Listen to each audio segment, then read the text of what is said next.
মস্তদের মান মর্যাদা আমি রক্ষা করতে পারলাম না বলে তুমি আমাকে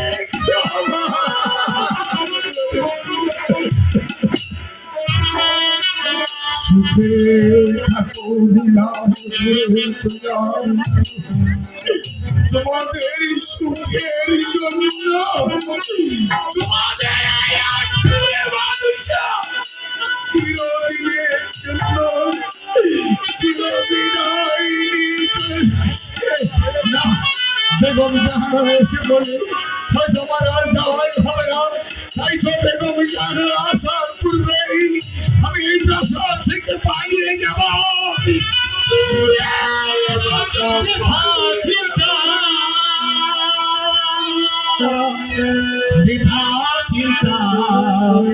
Oh,